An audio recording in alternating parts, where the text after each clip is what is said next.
നമസ്കാരം ഡിനു ബായ്. നമസ്കാരം ഉമേഷ്. ഓക്കെ. നമ്മള് നാട്ടിൽ നിന്ന് വളരെ വേദനാജനകമായ ഒരു വാർത്തയാണ് ഇന്നലെ കേട്ടത്. കല്യാണി എന്ന് പറഞ്ഞ ഒരു 3 വയസ്സ് മാത്രം പ്രായമുള്ള ഒരു കൊച്ചു കുഞ്ഞിനെ സ്വന്തം അമ്മ ഒരു പുഴയിലേക്ക് എറിഞ്ഞ് ഇല്ലാതാക്കിയിരിക്കുകയാണ്.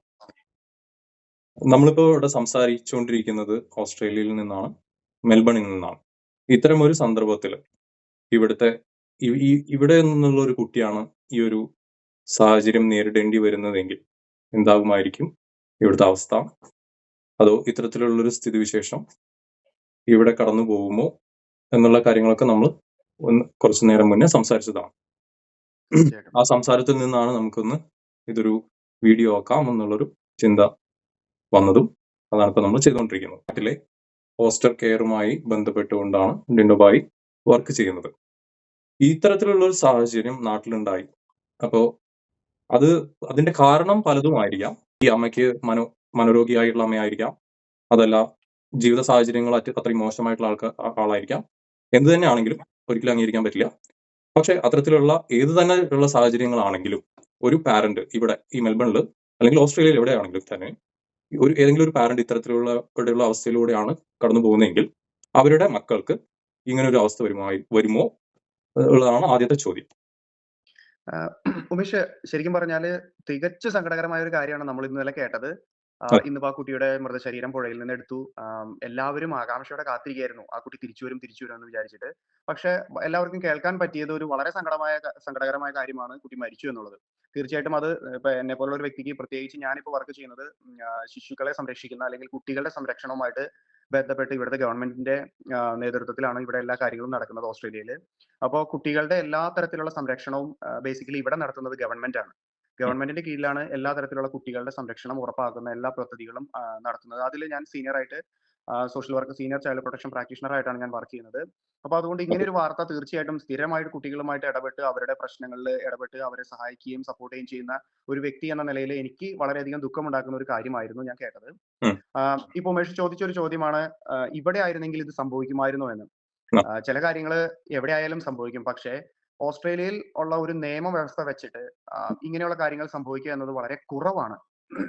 അതിന്റെ കാരണം എന്ന് പറയുന്നത്, ഏതെങ്കിലും തരത്തിലുള്ള ഒരു പ്രശ്നം ഒരു കുടുംബത്തിൽ ഉണ്ട് എന്നുണ്ടെങ്കിൽ അത് ഒന്നുകിൽ അവരുടെ റിലേറ്റീവ്സോ അല്ലെങ്കിൽ അവരുടെ ആരെങ്കിലുമായിട്ട് ബന്ധപ്പെട്ട ആൾക്കാരോ അല്ലെങ്കിൽ ടീച്ചേഴ്സോ, അതുപോലെ തന്നെ ഇപ്പോൾ ഹോസ്പിറ്റലിൽ പോയി കഴിഞ്ഞാൽ അവരുടെ നേഴ്സസോ ആരെങ്കിലും തന്നെ ഇത് ഗവൺമെന്റിലേക്ക് എപ്പോഴും റിപ്പോർട്ട് ചെയ്തുകൊണ്ടിരിക്കും. 99% കേസുകളിലും നമുക്ക് നേരത്തെ തന്നെ ഈ പ്രശ്നങ്ങൾ ഐഡന്റിഫൈ ചെയ്ത് അതിന് വേണ്ട പ്രോപ്പർ ആയിട്ടുള്ള സൊല്യൂഷൻസ് സെറ്റ് ചെയ്യാനായിട്ട് നമുക്ക് സാധിക്കുന്നുണ്ട് ഈ ഓസ്ട്രേലിയയിൽ. കാരണം ഇവിടെയുള്ള ആൾക്കാർക്കൊക്കെ കുറെ കൂടി അവയർനെസ് ഉണ്ട്. ഒപ്പം തന്നെ ഗവൺമെന്റ് ഭയങ്കര സ്ട്രോങ് ആയിട്ടാണ് ബേസിക്കലി ഈ കുട്ടികളുടെ സംരക്ഷണത്തിൽ ഇടപെടുന്നത്. കുട്ടികളെ സംരക്ഷിക്കുക എന്നുള്ളത് ഇവിടുത്തെ ഒരു പ്രൈം ഫോക്കസ് തന്നെയാണ് എന്ന് ഞാൻ പറയും. കാരണം എന്നാൽ എനിക്ക് തോന്നുന്നു ആയിരക്കണക്കിന് വർക്കേഴ്സ് ആണ്, സോഷ്യൽ വർക്കേഴ്സ് ആണ്, പ്രൊഫഷണലി ക്വാളിഫൈഡ് ആയിട്ടുള്ള സോഷ്യൽ വർക്കേഴ്സ് ആണ് ഇവിടുത്തെ department of families, fairness and ഹൗസിംഗിൽ ചൈൽഡ് പ്രൊട്ടക്ഷൻ പ്രാക്ടീഷണേഴ്സ് ആയിട്ട് വർക്ക് ചെയ്യുന്നത്. അപ്പൊ ആ ഒരു കാര്യം ഡിനോബായി പറയുമ്പോൾ തന്നെ നമ്മുടെ നാട്ടിൽ നിന്ന് ഒരുപാട് സ്റ്റുഡൻസ് ഇവിടെ സോഷ്യൽ വർക്കിന്റെ കോഴ്സിന് വേണ്ടിയിട്ട് പഠിക്കാൻ വരുന്നുണ്ട്. അപ്പോൾ നാട്ടിലുള്ള പല ആൾക്കാർക്കും ഒരു സംശയമാണ്, ഇതിന് മാത്രമുള്ള സോഷ്യൽ വർക്ക് ആക്ടിവിറ്റീസ് എന്താണ്? അതായത് പോപ്പുലേഷൻ ഇത്രയും കുറവുള്ള ഒരു രാജ്യമായിട്ട് കൂടി ഇന്ത്യനെ കമ്പയർ ചെയ്യുമ്പോൾ ഇന്ത്യയുടെ വളരെ മടങ്ങ് കുറവ് പോപ്പുലേഷൻ മാത്രമേ ഉള്ളൂ. എന്നിട്ട് കൂടി ഇത്രത്തോളം സോഷ്യൽ വർക്കിനുള്ള ഓപ്പർച്യൂണിറ്റീസ് എന്താണെന്നുള്ളത് പലർക്കും ഒരു സംശയം എനിക്കും ഉണ്ടായിരുന്നു. ഇപ്പൊ അത് കുറച്ചുകൂടി ക്ലിയർ ആയി. കാരണം ഡിനോ ഇപ്പൊ പറഞ്ഞ പോലെ തന്നെ അത്രത്തോളം സോഷ്യൽ വർക്കേഴ്സിനുള്ള സിഗ്നിഫിക്കൻസ് ഈ ഓരോരോ കാര്യങ്ങളിലുണ്ട്. തീർച്ചയായിട്ടും ഉണ്ട്. ഇവിടെ ഹോസ്പിറ്റലുകളായിക്കോട്ടെ, അതല്ലെങ്കിൽ നമ്മുടെ ഗവൺമെന്റ് ഡിപ്പാർട്ട്മെന്റുകളിലായിക്കോട്ടെ, എവിടെയാണെങ്കിലും നമുക്ക് സോഷ്യൽ വർക്കേഴ്സ് ഒരു ഇമ്പോർട്ടന്റ് ഫാക്ടറാണ്. ഈ സോഷ്യൽ വർക്കേഴ്സ് ആണ് പല സ്ഥലങ്ങളിലും ആൾക്കാരും അല്ലെങ്കിൽ സിസ്റ്റംസുമായിട്ടുള്ള കണക്ഷൻ ബിൽഡ് ചെയ്യുന്നതും അതിനെ പ്രോപ്പറായിട്ട് റൺ ചെയ്യുന്നതും. അതുപോലെ തന്നെ ഇപ്പൊ ഞങ്ങളുടെ ഡിപ്പാർട്ട്മെന്റിലേക്ക് വരികയാണെങ്കിൽ ആയിരക്കണക്കിന് സോഷ്യൽ വർക്കേഴ്സ് ഇപ്പോഴും ഞങ്ങളുടെ ഓരോ ദിവസവും രാത്രിയും പകലും വർക്ക് ചെയ്യുന്നുണ്ട് കുട്ടികളുടെ സംരക്ഷണത്തിന് വേണ്ടി. പല രീതിയിലുള്ള പ്രശ്നങ്ങൾ ഓരോ കുടുംബത്തിൽ ഉണ്ടാകാം. ഇപ്പൊ ഫാമിലി വയലൻസ് ആവാം, അല്ലെങ്കിൽ ഫിസിക്കൽ അബ്യൂസ്, ഫിസിക്കൽ പണിഷ്മെന്റ് ഒന്നും ഒരു തരത്തിലും ഇവിടെ അക്സെപ്റ്റഡ് അല്ല. ഒരു കുട്ടിയെ ഒരു വടിയെടുത്ത് തല്ലാൻ പോലും അല്ലെങ്കിൽ ഒന്ന് പേടിപ്പിക്കാൻ പോലും ഇവിടെ ശരിക്കും പറഞ്ഞാൽ പാടില്ല. അതാണ് ഇവിടുത്തെ നിയമം. മറ്റു രീതിയിൽ നമ്മളെ കുട്ടികളെ ഡിസിപ്ലിൻ ചെയ്യുക എന്നുള്ളതാണ് നമ്മൾ യൂസ് ചെയ്യുന്ന ടെക്നിക്ക്. അനുസരണക്കേട് കാണിക്കുന്ന സമയത്ത് മാക്സിമം പറഞ്ഞു മനസ്സിലാക്കുക എന്നുള്ളതാണ് അതിനുള്ള രീതിയിൽ, അതായത് എത്രത്തോളം സംസാരിച്ച് കാര്യങ്ങൾ ക്ലിയർ ചെയ്യാൻ പറ്റുമോ അതാണ് ഇവിടെ യൂസ് ചെയ്യുന്ന ടെക്നിക്ക്. ഒരിക്കലും ആരെയും ഫിസിക്കലി ആയിട്ട് അബ്യൂസ് ചെയ്യാനായിട്ട് ഇവിടെ നിയമം പെർമിറ്റ് ചെയ്യുന്നില്ല. ജെന്റിൽ പാരന്റിംഗ് അല്ലേ? യെസ്. ഒരിക്കലും നമ്മുടെ നാട്ടില് ചെയ്യുന്ന പോലെ 4 അടിയൊക്കെ തന്ന് ശരിക്കും പറഞ്ഞാൽ അതിവിടെ വലിയൊരു ക്രിമിനൽ കുറ്റം പോലെയാണ് കാണുന്നത്. അതെ. അപ്പോ എന്തെങ്കിലും തരത്തിൽ പാരന്റ്സിന് ബുദ്ധിമുട്ടുകളോ കാര്യങ്ങളോ ഉണ്ടെങ്കില് തീർച്ചയായിട്ടും ആ റിപ്പോർട്ട് ഒന്നുകിൽ ടീച്ചേഴ്സ് വഴിയോ അല്ലെങ്കിൽ സോഷ്യൽ വർക്ക് മറ്റേ കമ്മ്യൂണിറ്റിയിലുള്ള ആരെങ്കിലുമായിട്ടോ നമുക്ക് ആ റിപ്പോർട്ട് കിട്ടും. ആ റിപ്പോർട്ടിനെതിരെ നമ്മൾ അന്വേഷണം നടത്തി ആ അന്വേഷണത്തിൽ നമ്മൾ പ്രൂവ് ചെയ്യുകയാണ് പാരന്റ്സ് ഫിസിക്കലി കുട്ടിയെ അബ്യൂസ് ചെയ്തിട്ടുണ്ട് അല്ലെങ്കിൽ പാരന്റ്സ് കേപ്പബിൾ അല്ല. ഇപ്പൊ നാട്ടിലെ സിറ്റുവേഷനിൽ ശരിക്കും പറഞ്ഞു കഴിഞ്ഞാൽ അമ്മയുടെ കപ്പാസിറ്റി എത്രത്തോളം ഉണ്ടായിരുന്നു എന്ന് അനലൈസ് ചെയ്ത് പ്രോപ്പർ ആയിട്ടുള്ള ആക്ഷൻസ് എടുക്കാനായിട്ട് ചിലപ്പോൾ നമുക്ക് ഡിലേ വന്നിട്ടുണ്ടാവാം. അതുകൊണ്ടായിരിക്കണം അമ്മയുടെ കയ്യിൽ ഫ്രീ ആയിട്ട് ആ കുട്ടി എത്തപ്പെടുകയും ഇപ്പോ കുട്ടിയെ കിൻഡർ ഗാർഡൻ അല്ലെങ്കിൽ അംഗൻവാടിയിൽ നിന്ന് അമ്മ തനിച്ചാണ് കൊണ്ടുപോയത് എന്നുള്ള റിപ്പോർട്ട് ഞാൻ കണ്ടു ടിവിയിൽ. അപ്പോ നേരെ മറിച്ച് ഇവിടെയാണ് എന്നുണ്ടെങ്കിൽ ഈ അതില് ഇൻവെസ്റ്റിഗേഷൻ കംപ്ലീറ്റ് സോറി സോറി. അതില് ഒരു കാര്യം കൂടി ഏറ്റവും വേദനാജനകം എന്ന് പറയുന്നത് ഈ കുട്ടിയെ അമ്മ കൊണ്ടുപോയിരിക്കുന്നത് അംഗനവാടിയിൽ നിന്നാണ്. അതായത് ഇവിടുത്തെ ഒരു സിറ്റുവേഷൻ ആണെന്ന് വെച്ച് കഴിഞ്ഞാൽ ഇവിടുത്തെ ഒരു ഡേ കെയർ സിസ്റ്റം പോലെ തന്നെയാണല്ലോ നാട്ടിലെ അംഗനവാടി. തീർച്ചയായിട്ടും ഇവിടെ ഒരു ഡേ കെയറിൽ ഇത്തരം ഒരു കുട്ടിയെ അല്ലെങ്കിൽ ഇങ്ങനെ ഒരു കുട്ടിക്ക് ഈ ഒരു സിറ്റുവേഷനിലൂടെ കടന്നു പോകുന്നുണ്ടെന്ന് പറഞ്ഞു കഴിഞ്ഞാൽ ഓഫ്കോഴ്സ് ഡേ കെയറത്തെ ടീച്ചർമാർ ഈ ഫോസ്റ്റർ കെയറിംഗ് അല്ലെ അല്ലെങ്കിൽ ചൈൽഡ് പ്രൊട്ടക്ഷൻ ഇൻസ്റ്റിറ്റ്യൂട്ട് തീർച്ചയായിട്ടും അല്ലെങ്കിൽ അതായത് അറിയിക്കും. ഇപ്പൊ ആ കുട്ടിക്ക് വേണ്ടി ഇപ്പൊ എന്തെങ്കിലും ഒരു സിറ്റുവേഷനിലൂടെയാണ് ആ കുട്ടി കടന്നു പോകുന്നത് അല്ലെങ്കിൽ പാരന്റ്സിന് ഇടയിൽ എന്തെങ്കിലും ഒരു പ്രശ്നമുണ്ട് എന്നുണ്ടെങ്കിൽ തീർച്ചയായിട്ടും ഈ കുട്ടിയെ നമുക്ക് ഇപ്പൊ കിൻഡർ ഗാർഡനിൽ ആണ് എങ്കിൽ കൂടി ആ ടീച്ചർമാരോ അല്ലെങ്കിൽ അവിടെ വരുന്ന എല്ലാവരും വളരെ അറ്റ്മോസ്റ്റ് കെയർ എടുത്തിട്ടായിരിക്കും ആ കുട്ടിയെ നോക്കുക. ഒപ്പം തന്നെ ഇപ്പൊ എന്തൊക്കെ സിറ്റുവേഷൻസ് ഇപ്പൊ പാരന്റ്സിന് കുട്ടികളെ നോക്കാൻ സാധിക്കുന്നില്ല എന്നുണ്ടെങ്കിൽ ആ ഒരു അസസ്മെന്റ് നമ്മൾ ചൈൽഡ് പ്രൊട്ടക്ഷൻ കംപ്ലീറ്റ് ചെയ്ത് കഴിഞ്ഞാൽ തീർച്ചയായിട്ടും ആ കുട്ടിയെ പിന്നീട് പാരന്റ്സിന്റെ കൂടെ ആയിരിക്കില്ല വളരാനായിട്ട് അനുവദിക്കുന്നത്. ഉം, നമ്മൾ അതിന് വേണ്ട ഫോസ്റ്റർ പാരന്റ്സിനെ നമ്മൾ കണ്ടുപിടിക്കും. ഉം, അത് ചിലപ്പോൾ റിലേറ്റീവ്സ് ആവാം അല്ലെങ്കിൽ ആരാണോ നമ്മൾ സ്യൂട്ടബിൾ ആണെന്ന് അസസ് ചെയ്യുന്നത് അവരെ ആയിരിക്കും നമ്മൾ കുട്ടികളെ നോക്കാനായിട്ട് ഏൽപ്പിക്കുക. ഉം, അപ്പോൾ തീർച്ചയായിട്ടും നമ്മുടെ പല പ്രൊഫഷണൽസ് അസസ് ചെയ്തിട്ടായിരിക്കും ചിലപ്പോൾ ഫോസ്റ്റർ കെയർ എന്നുള്ള രീതിയിലേക്ക്. ഈ നാട്ടിൽ ഫോസ്റ്റർ കെയർ വളരെ കുറവാണ്. ഉം. അഡോപ്ഷൻ ഉണ്ട്. അഡോപ്ഷന്റെ പ്രൊസീജിയേഴ്സ് എന്ന് പറയുന്നത് വളരെ ലോങ് ആൻഡ് എന്താ പറയാ അതെ. ഡിഫിക്കൽട്ട് ആണ്. ഒരുപാട് ഫോർമാലിറ്റീസിലൂടെ കടന്നു പോകുന്ന ഒരുപാട് ഒരു ഫോർമാലിറ്റീസ് ഉണ്ട്. പ്രക്രിയയാണത്. അതെ. പക്ഷെ ഇവിടെ അങ്ങനെയല്ല. ഇവിടുത്തെ സിസ്റ്റം എന്ന് പറയുന്നത് നമുക്ക് കുട്ടിയെ നോക്കാൻ പറ്റുന്നില്ല അല്ലെങ്കിൽ പാരന്റ്സിന് ഇൻകപ്പാസിറ്റേറ്റഡ് ആണ്. അവർക്ക് അതിനുള്ള കപ്പാസിറ്റി ഇല്ല എന്ന് നമുക്ക് മനസ്സിലായി കഴിഞ്ഞാൽ തീർച്ചയായിട്ടും നമ്മൾ ഒരു ഫോസ്റ്റർ കെയറിന്റെ അടുത്തേക്കായിരിക്കും നമ്മൾ ആ കുട്ടിയെ ആക്കുക. അതും ഈ പാരന്റ്സിന് ഏറ്റവും അടുപ്പമുള്ള അല്ലെങ്കിൽ പാരന്റ്സിന്റെ റിലേറ്റീവ്സ് ആയിട്ടുള്ളവരെയായിരിക്കും നമ്മൾ ഫസ്റ്റ് പ്രിഫർ ചെയ്യുന്നത്. അപ്പൊ ഉം, കുട്ടിയുടെ ആ കണക്ഷൻ അല്ലെങ്കിൽ ഫാമിലിയുമായിട്ടുള്ള ബന്ധം അതൊന്നും മുറിയാതെ നമ്മൾ നോക്കും. ഉം, അങ്ങനെയുള്ള സിറ്റുവേഷനിൽ ഈ കുട്ടിയുടെ എല്ലാവിധ കാര്യങ്ങളും അതായത് ഉം, ഗവൺമെന്റ് ആണ് ഇവിടെ കുട്ടിയെ നോക്കുന്നതിന് വേണ്ടിയിട്ടുള്ള ചെലവ് എടുക്കുന്നത്. മാസം ഉം. മാസം ഒരു ഇത്ര ശതമാനം പൈസ നമ്മൾ ഈ കുട്ടികളെ നോക്കുന്നവർക്ക് വേണ്ടി കൊടുക്കുന്നുണ്ട്. ഓക്കെ. അവരുടെ അക്കൗണ്ടിലേക്ക് ഡെപ്പോസിറ്റ് ചെയ്യും. ഓക്കെ. ഒപ്പം തന്നെ കുട്ടികൾക്ക് എവിടെയാണോ പഠിക്കേണ്ടത് ആ പഠിക്കേണ്ട എല്ലാ വിധത്തിലുള്ള സഹായങ്ങളും സഹകരണങ്ങളും ഗവൺമെന്റിന്റെ ഭാഗത്തു നിന്നും ഉണ്ടാക്കി കൊടുക്കുന്നുണ്ട്. പിന്നെ ഓക്കെ. പാരന്റ്സിന് എന്തെങ്കിലും തരത്തിലുള്ള സഹായം ആവശ്യമാണ്. അവർക്ക് അതായത് മാനസികമായ പ്രശ്നങ്ങളുണ്ട് ഉം, അല്ലെങ്കിൽ മദ്യം മയക്കുമരുന്ന് അല്ലെങ്കിൽ അങ്ങനെയുള്ള കാര്യങ്ങൾക്ക് അടിമകളാണ്. ഉം, അങ്ങനെയാണെങ്കിൽ ഗവൺമെന്റ് തന്നെ ഇടപെട്ട് ഇപ്പൊ ഞങ്ങളുടെ ഇൻസ്റ്റിറ്റ്യൂഷൻ വഴി ഉം, ബേസിക്കലി അവർക്ക് വേണ്ട എല്ലാവിധ റിക്കവർ ആവാനുള്ള എല്ലാവിധ സപ്പോർട്ടും ഉം. നമ്മൾ അറേഞ്ച് ചെയ്ത് കൊടുക്കുന്നുണ്ട്. പിന്നെ ഓക്കെ. എല്ലാ സ്ഥലത്തും ഓരോ പാരന്റ്സിന്റെ വില്ലിങ്നെസ് അനുസരിച്ചിരിക്കും അവർ ചേഞ്ച് ചെയ്യുന്നത്. അതെ. അപ്പോ ആ അവരൊട്ടും രീതിയിലുള്ള സഹകരിക്കുന്നില്ല എന്ന് വെച്ച് കഴിഞ്ഞാൽ അവരുടെ കെയർ ഒന്നും എടുക്കാൻ ചിലപ്പോൾ സാധിച്ചില്ല പറ്റില്ല. അവർക്ക്. അതെ. തീർച്ചയായിട്ടും പാരന്റ്സ് വില്ലിങ് ആണ്. അവർക്ക് സപ്പോർട്ട് വേണം എന്നുള്ള സിറ്റുവേഷൻ ആണ് എന്നുണ്ടെങ്കിൽ നമ്മൾ തീർച്ചയായിട്ടും അവരെ സഹായിക്കും. ഉം, ഒപ്പം അതിന് വേണ്ടിയിട്ട് കോടതിയുണ്ട് ഇവിടെ. ഇവിടെ കോടതിയുടെ നിയമം അനുസരിച്ചിട്ടാണ് നമ്മൾ അതായത് കുട്ടികൾക്ക് വേണ്ടി മാത്രം സ്പെഷ്യൽ ആയിട്ട് കോടതിയുണ്ട്. ഉം. ഇപ്പോ നാട്ടിലൊക്കെ ചൈൽഡ് വെൽഫെയർ കമ്മിറ്റികളുണ്ട്. ആ. പക്ഷെ അതിനേക്കാളും സ്ട്രോങ് ആണ് ഇവിടെ ഇതിന് വേണ്ടിയിട്ടുള്ള നിയമം തന്നെയുണ്ട്. 2005 ഉണ്ടായിരിക്കുന്ന child youth and families act വളരെ സ്ട്രോങ് ആൻഡ് ക്ലിയർ ആയിട്ട് പറയുന്നുണ്ട് എന്തൊക്കെ കാര്യങ്ങൾ കുട്ടികൾക്ക് വേണം, ഉം. ഏതൊക്കെ രീതിയിൽ കുട്ടികൾ അബ്യൂസ് ചെയ്യപ്പെടാം, അതിനൊക്കെ നമ്മൾ എന്തൊക്കെ രീതിയിൽ പ്രതികരിക്കണം ഓക്കെ. എന്നുള്ള രീതിയിലൊക്കെ കൃത്യമായിട്ട് ഇപ്പോ പീനൽ കോഡ് പോലെ തന്നെ നമ്മുടെ ഇവിടുത്തെ നിയമങ്ങൾ അത്രത്തോളം സ്ട്രോങ് ആയിട്ട് തന്നെയുണ്ട്. അപ്പൊ ഓക്കെ. അതിന് വേണ്ടിയിട്ട് നമുക്ക് ലോയേഴ്സ് ഉണ്ട്. നമ്മളെ ഡിപ്പാർട്ട്മെന്റിന് ലോയേഴ്സ് ഉണ്ട്. ഓക്കെ. നമ്മളും പാരന്റ്സിന്റെ ലോയേഴ്സുമായി ആർഗ്യൂ ചെയ്യുന്നുണ്ട് പല സമയങ്ങളിലും. ഓക്കെ. അപ്പൊ അങ്ങനെ നമുക്ക് കുട്ടിയുടെ ഏറ്റവും സേഫ്റ്റി ആണ് ഇവിടെ നോക്കുന്നത്. അതിപ്പോ ഓക്കെ. നിങ്ങൾക്ക് കണ്ടു കഴിഞ്ഞാൽ അറിയാം ഇവിടുത്തെ ഒരു പാർക്ക് സന്ദർശിച്ചാൽ പോലും നമുക്കറിയാൻ പറ്റും കുട്ടികൾ വീണ് ഒന്നും സംഭവിക്കാതിരിക്കാൻ വേണ്ടിയിട്ട് ആ പാർക്കിന്റെ അടിഭാഗം വരെ വളരെ സോഫ്റ്റ് ആയിട്ടുള്ള മെറ്റീരിയൽസ് ഉപയോഗിച്ചിട്ടായിരിക്കും ഇവിടെ അതെ. നിർമ്മിക്കപ്പെട്ടിരിക്കുന്നത്. ആ. ആ. അതുപോലെ തന്നെ കുട്ടികൾക്ക് വേണ്ടിയിട്ടുള്ള ചൈൽഡ് സീറ്റ് ഉം. കാറിൽ പോകണമെന്നുണ്ടെങ്കിൽ കുട്ടികൾക്ക് മസ്റ്റ് ആയിട്ടും ചൈൽഡ് സീറ്റ് ഇല്ലാതെ ഒരാളെയും നമുക്ക് കൊണ്ടുപോകാൻ പറ്റത്തില്ല. അപ്പൊ നാട്ടില് ഞാനൊക്കെ പോയിട്ടുണ്ട് 5ഉം 6ഉം 7ഉം പേരൊക്കെ ഒരു ചെറിയ 5 സീറ്റർ വണ്ടിയിൽ നിറഞ്ഞിരുന്ന് പോകും. അതെ. പക്ഷെ അത് നമ്മൾ അത്രയും സീരിയസ് ആയിട്ട് എടുക്കുന്നില്ല. അതെ. പക്ഷെ ഇവിടെ അങ്ങനെയല്ല. ഇവിടുത്തെ നിയമങ്ങളും സ്ട്രിക്റ്റ് ആണ്. ഇവിടുത്തെ ആ സിറ്റിസൺസ് ഒബേ ചെയ്യുന്നതും വളരെ സ്ട്രിക്റ്റ് ആയിട്ട് തന്നെയാണ്. തീർച്ചയായിട്ടും. അതെ. ഒരു കാര്യം ചോദിക്കാനുള്ളത് ഏതൊക്കെ സാഹചര്യങ്ങളിലാണ് ഈ ഫോസ്റ്റർ കെയറിലേക്ക് കുട്ടികളെ അക്സെപ്റ്റ് ചെയ്യുന്നത്? അതായത് പാരന്റ്സിന്റെ ഡിഫറെന്റ് കണ്ടീഷൻസ് ആണെന്ന് അങ്ങനെയുള്ള പല സിനാരിയോസ് ഉണ്ട്. അതൊക്കെ ഏതൊക്കെയാണെന്ന് ഒരു പറയാമോ?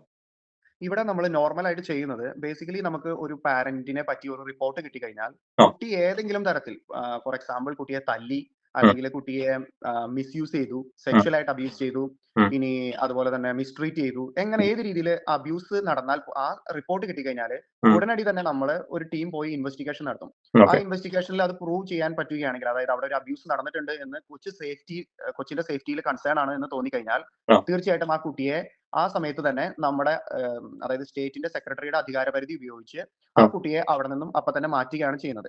ഓക്കെ. അപ്പോ അങ്ങനെ മാറ്റപ്പെടുന്ന എല്ലാ കുട്ടികളും ആ. നമ്മൾ ഒന്നുകിൽ അവരുടെ ഏതെങ്കിലും റിലേറ്റീവ്സിനെ കണ്ടുപിടിക്കുകയോ, ആ.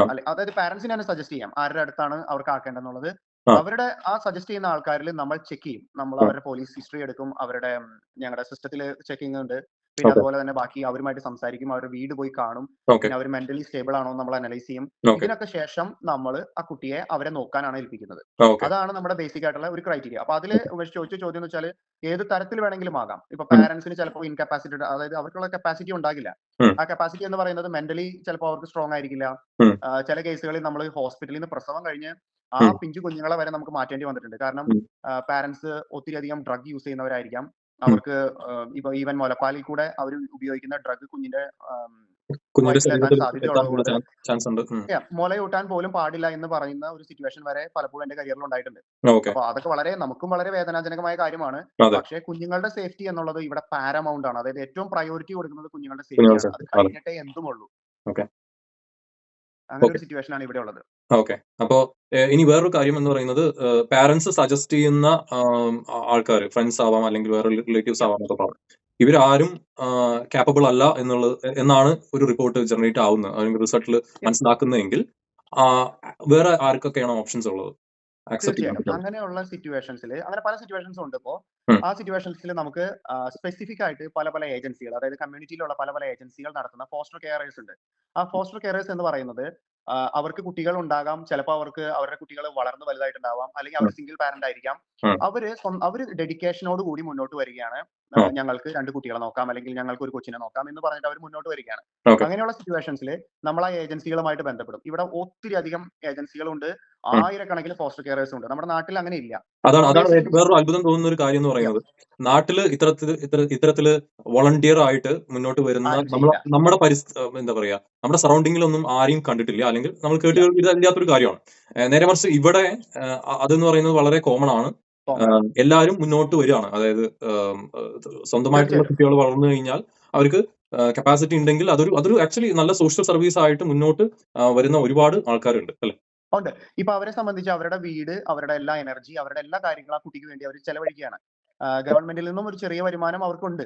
അതിനേക്കാൾ ഉപരി ഇതൊരു സർവീസ് ആയിട്ടാണ് അവർ കണക്കാക്കുന്നത്. അതെ. ഒപ്പം അതിന്റെ ബെനിഫിറ്റ് എന്ന് വെച്ചാൽ ഒരു കുട്ടിയെ സംബന്ധിച്ച് അവൻ ഇപ്പൊ നാട്ടിലൊക്കെ ആണെങ്കിൽ ഞാൻ കണ്ടിട്ടുണ്ട് SOS എന്ന് പറയുന്ന ഒരു ഏജൻസി. ശരിക്കും പറഞ്ഞാല് ഒരു കുറച്ച് കുട്ടികളെയൊക്കെ ഒരു വീട്ടിലാക്കി ഒരു ആയയുടെ നേതൃത്വത്തിൽ ആ കുട്ടികളെ നോക്കുന്നത്. അങ്ങനെ അത് മാത്രമാണ് ഞാൻ നാട്ടിൽ അങ്ങനെ കണ്ടിട്ടുള്ളത്. അതെ. പക്ഷെ ഇവിടെ വരുമ്പോൾ ഒരു ഫാമിലിയാണ് ഒരു കുട്ടിയെ ഏറ്റെടുക്കുന്നത്. അപ്പൊ അവന്റെ വീട്ടിൽ എങ്ങനെയാണോ അതുപോലെ തന്നെ വളർന്നു വരുവാനായിട്ടുള്ള എല്ലാവിധ സാഹചര്യങ്ങളും അവനൊരു പുതിയ ഫാമിലിയിൽ കിട്ടുന്നുണ്ട്. അപ്പൊ അവന്റെ പാരന്റ്സ് ചിലപ്പോ ഉപേക്ഷിച്ചിട്ട് പോകുന്ന പല സിറ്റുവേഷൻസും ഉണ്ട്, അല്ലെങ്കിൽ അവർ മരിച്ചു പോകുന്ന സമയങ്ങളുണ്ട്. അപ്പൊ ഈ കുട്ടിക്ക് സ്ഥിരമായിട്ട്, അതായത് കുട്ടികളുടെ അറ്റാച്ച്മെന്റ് ഫോം ആവുന്നത് ഒരു 2 വയസ്സിനിടയ്ക്കാണ്. അതെ. അപ്പൊ അതിനുള്ളിൽ ഒരു സ്റ്റേബിൾ ആയിട്ടുള്ള ഒരു കെയറിനെ കിട്ടിയാൽ മാത്രമാണ് ആ കുട്ടിയുടെ ചൈൽഡ് ഡെവലപ്മെന്റ് ക്ലിയർ ആയിട്ട് വരാൻ പറ്റുള്ളൂ. അതെ. അപ്പൊ അങ്ങനെ വരുന്ന സിറ്റുവേഷനിൽ ഈ ഫോസ്റ്റർ കെയറേഴ്സിന്റെ ഹെൽപ്പ് എന്ന് പറയുന്നത് വളരെ എന്താ പറയാ യൂസ്ഫുൾ ആണ് ഈ സമയത്ത്. ഓക്കെ. കുട്ടികൾക്ക് സ്ഥിരമായിട്ട് ഒരു വീട്ടിൽ നിൽക്കുക, അവരെ അപ്പനെയോ അമ്മയോ പോലെ കണ്ട്, ഒരു മോഡൽ ഫിഗറിനെ പോലെ കണ്ടിട്ട് അവർക്ക് സ്വന്തമായിട്ട് ഒരു നല്ല ലൈഫ് സ്റ്റൈൽ കെട്ടിപ്പടുക്കാനും ഒരു റൊട്ടീനും ഒരു ബൗണ്ടറീസും കാര്യങ്ങളൊക്കെ വെച്ച് ഒരു നല്ല ലൈഫിൽ, അതുപോലെ തന്നെ അവർക്ക് ഏത് സ്കൂളിലാണോ അറ്റൻഡ് ചെയ്യാൻ വേണ്ടത്, എന്ത് വേണ്ട കാര്യങ്ങളാണെങ്കിലും നമ്മുടെ മക്കളെ പോലെ തന്നെയാണ് ഫോസ്റ്റർ കെയറേഴ്സ് ഇവിടെ അവരുടെ കുട്ടികളെ, ഈ കൊടുക്കുന്ന കുട്ടികളെ അവർ നോക്കുന്നത്. പിന്നെ ആ ഫോസ്റ്റർ കെയറേഴ്സിനെ മോണിറ്റർ ചെയ്യാനായിട്ട് പല ഏജൻസികളുമുണ്ട്. അപ്പോൾ എന്തെങ്കിലും തരത്തിലുള്ള ക്വാളിറ്റി ഓഫ് കെയർ ഇഷ്യൂ അവിടെ വന്നു കഴിഞ്ഞാൽ പോലും അത് പെട്ടെന്ന് റിപ്പോർട്ട് ചെയ്യപ്പെടും. പിന്നെ അവർക്ക് ഒരിക്കലും അത് കണ്ടിന്യൂ ചെയ്യാൻ പറ്റില്ല. പിന്നെ അവർക്ക് കുറെ ക്രിമിനൽ മാറ്റേഴ്സിൽ അത് അഫക്ട് ചെയ്യും അവരെ. അതുകൊണ്ട് തന്നെ അവർ വളരെ കെയർഫുൾ ആണ്. അവരുടെ ഭാഗത്തുനിന്നും ഒരു തരത്തിലുള്ള മോശമായ പ്രവർത്തനങ്ങൾ ഒരിക്കലും ഉണ്ടാവാതെ ഇരിക്കാനായിട്ട് അവർ പരമാവധി ശ്രദ്ധിക്കുന്നുണ്ട് ഈ രാജ്യത്ത്. ഇതൊക്കെ എന്ന് പറഞ്ഞാൽ ഈ രാജ്യത്തിന്റെ കുറെ ഗവൺമെന്റിന്റെ സ്ട്രോങ് ആയിട്ടുള്ള കുറെ വ്യൂസ് കൊണ്ടാണ്, അല്ലെങ്കിൽ അവരുടെ എന്താ പറയാ, അങ്ങനെയുള്ള കാര്യങ്ങൾ കൊണ്ടാണ് അത് മുന്നോട്ട് പോകുന്നത്. അതെ. നല്ലൊരു വിഷനുള്ള ഗവൺമെന്റ്, അല്ലെങ്കിൽ ഗവൺമെന്റ് മാത്രം, ഇതിപ്പോ ഈ കറന്റ് ഗവൺമെന്റിന്റെ ഒരു ഇൻട്രൊഡക്ഷൻ ഒന്നും അല്ല. ഇത് കാലങ്ങളായിട്ട് ഇവിടെ വർഷങ്ങളായിട്ട് തുറന്നു വരുന്ന ഒരു സിസ്റ്റമാണ്. അപ്പോ മാറി ഭരിച്ചുകൊണ്ടിരിക്കുന്ന ഗവൺമെന്റുകളുടെ വിഷൻ അത് നല്ലൊരു ഇതായതുകൊണ്ട് ഇവിടെ ഈ ഒരു സാഹചര്യം ഉണ്ട് എന്നുള്ളതാണ്.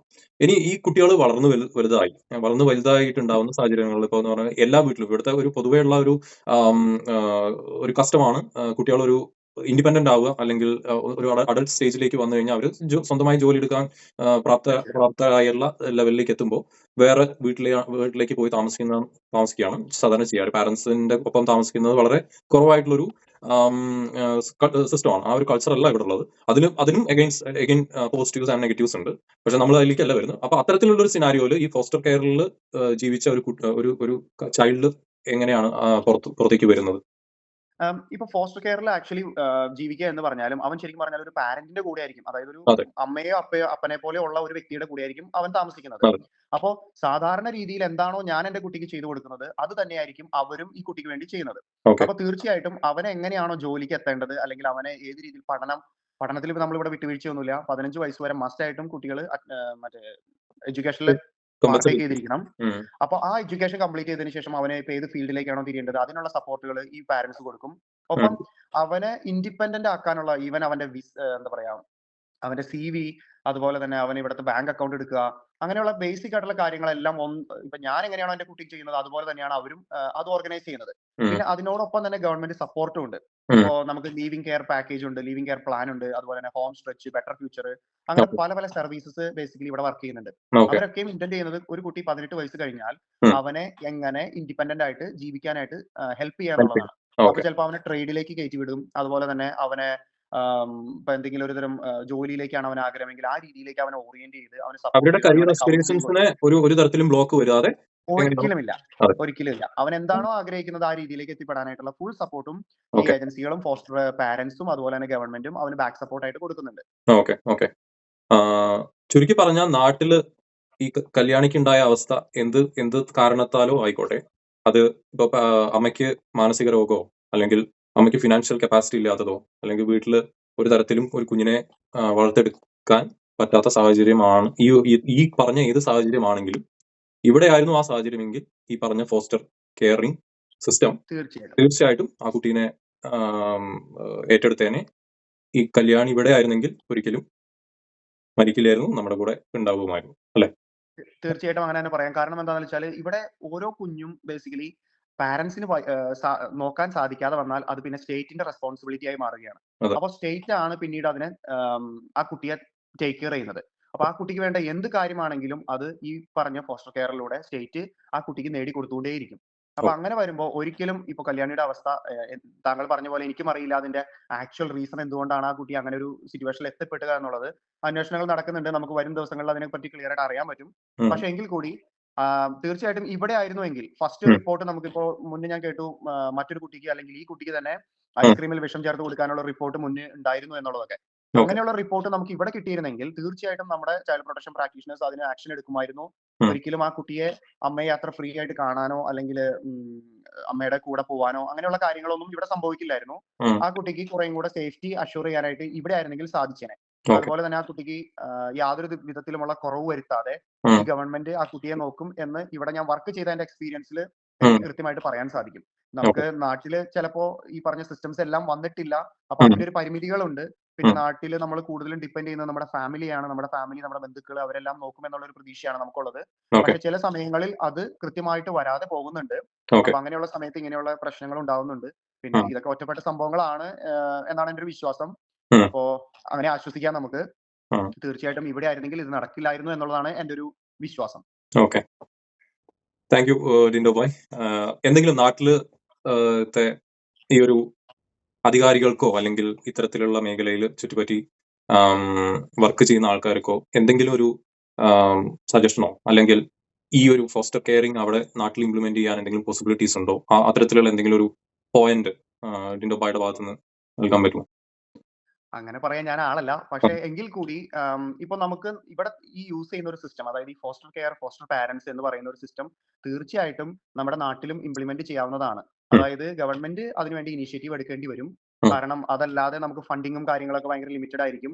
ഉം, അപ്പോ വോളണ്ടറി അറേഞ്ച്മെന്റ്സ് എത്രത്തോളം ചെയ്യാൻ പറ്റും എന്നുള്ളത് വളരെ ലിമിറ്റഡ് ആണ്. ഇപ്പൊ ഒരു അപ്പനും ഒരു അമ്മയും ഉള്ള ഒരു വീട്ടില് ചിലപ്പോൾ അവർക്ക് നോക്കാൻ സാധിക്കുന്നില്ല എന്നുണ്ടെങ്കിൽ നമുക്ക് ആകെയുള്ള ഓപ്ഷൻസ് ഏതെങ്കിലും അനാഥാലയങ്ങളിലാക്കുക, അങ്ങനെയൊക്കെ ഉള്ള ലിമിറ്റഡ് ഓപ്ഷൻസ് ആണ്. അനാഥാലയങ്ങൾ എന്ന് പറയുമ്പോൾ ബേസിക്കലി അത് വളർന്നു വരുന്ന കുട്ടിയുടെ മാനസികമായ ആരോഗ്യം അല്ലെങ്കിൽ അതൊക്കെ വളരെ ലിമിറ്റഡ് ആയിരിക്കും, വളരെ കുറവായിരിക്കും. അതെ. കുട്ടികൾ പല രീതിയിലും ഇപ്പൊ ജനസേവ, ശിശുഭവൻ അങ്ങനെയുള്ള പല പല സെന്ററുകളിൽ ഞാൻ പോയിട്ടുണ്ട്. ഉം. അവിടെയുള്ള ജീവിത രീതികൾ ഞാൻ കണ്ടിട്ടുണ്ട്. ഉം. അവർക്കൊക്കെയും നല്ല മികച്ച രീതിയിലുള്ള കാര്യങ്ങളാണ് ചെയ്യാൻ നോക്കുന്നത് എങ്കിൽ കൂടി ഒരു ഉം. ഫാമിലിയുടെ കൂടെ വളരുക എന്നുള്ളത് എപ്പോഴും ഇമ്പോർട്ടന്റ് ആണ്. ഇമ്പോർട്ടന്റ് അപ്പോ ആണ്. അങ്ങനെയുള്ള സിറ്റുവേഷൻസ്, അങ്ങനെയുള്ള കാര്യങ്ങൾ നമ്മുടെ നാട്ടിൽ ഇനീഷ്യേറ്റീവ് എടുത്ത ആൾക്കാർ ചെയ്യുകയാണ് എങ്കിൽ അതെ. അത് തീർച്ചയായിട്ടും വളരെ നല്ലതായിരിക്കും. അതെ. അപ്പൊ കുട്ടികൾക്ക് ഒരു കുടുംബത്തിൽ വളരുന്ന ഒരു ഫീല് കിട്ടും. അതെ. അതിനു വേണ്ടിയിട്ട് ഞാൻ പറയുന്ന ആൾക്കാരും കുറച്ചും കൂടെ ഓപ്പൺ മൈൻഡഡ് ആയിട്ട് മുന്നോട്ട് വരികയാണെങ്കിൽ തീർച്ചയായിട്ടും അത് നല്ലതായിരിക്കും. അതെ.